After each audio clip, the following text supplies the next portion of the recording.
Get to these slides as quickly as possible so that the next panel can start on time. But really wanted to share a keynote that we recently gave as a research firm at our summit in Vegas about what we feel like the impact is between hyperscale cloud and moving towards AI infrastructure today. Wanted to start off with my friend Drake here, which I think really helps to encapsulate what has happened in the industry over the last few years. We had a period of cost optimization, capital efficiency that happened. And so, in 2022, 2023, people were not looking to develop new data centers, right? It was the constant theme of, are we in an oversupply situation? And then when the big ChatGPT moment happened, there was a huge inflection point for the industry, and then you saw a lot more bigger data center campuses being developed. And so I think that has completely changed the industry heading into 2024. And I think the big question we get a lot as an industry analyst firm is, will AI eat the cloud? Are we in a bubble? And so hopefully this presentation will help to draw some parallels between how cloud infrastructure has grown and matured over the years and how potentially AI infrastructure will develop and grow moving forward. As you can see, some very reputable analyst firms have predicted that the edge will eat the cloud, that the edge would really cannibalize cloud growth. I think part of the reason that it hasn't played out is because no one can have a consistent definition of what is an edge data center, right? And so I think that's another topic that we can dive into another time.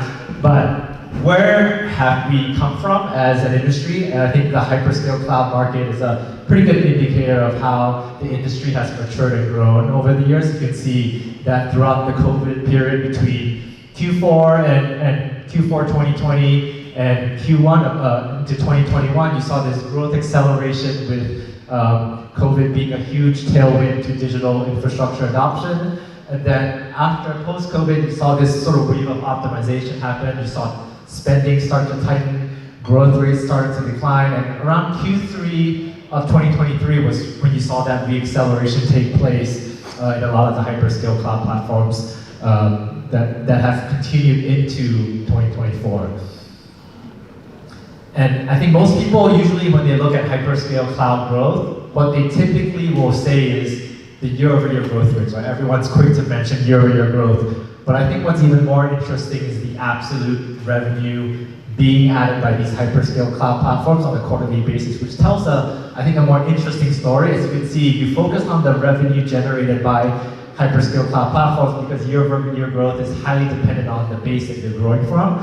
You'll kind of notice that there was an inflection point in Q4 of 2022 where Azure overtook AWS in terms of cloud revenues, or infrastructure as a service revenues being generated in that quarter. And throughout this cost optimization phase, between 2022 into the first half of 2023, you saw that Azure was probably the more resilient cloud platform because of that large exposure to their enterprise base, whereas AWS, being a more developer-focused cloud platform, saw greater variance in growth from their platform. But that has changed, and now in the latest second quarter of this year, you saw AWS now overtake Azure in terms of cloud growth. And also another interesting thing is how Oracle is now pretty much cemented itself as the third largest hyperscale cloud platform in the market today. So really overtaking Google Cloud by quite a bit.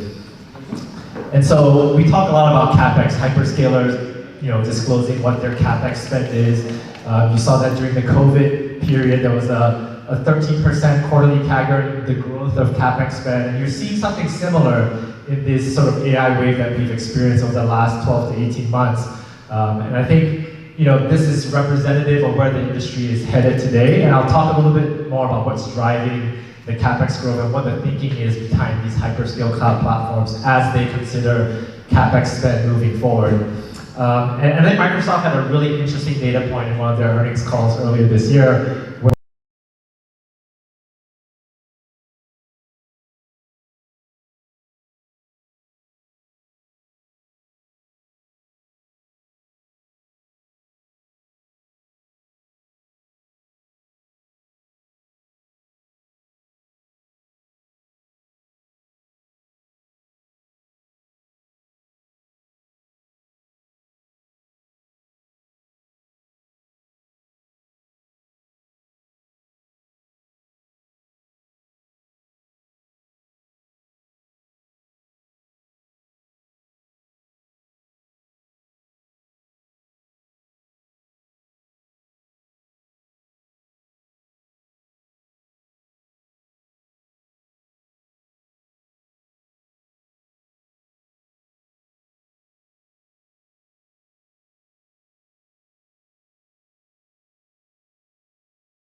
Thank you.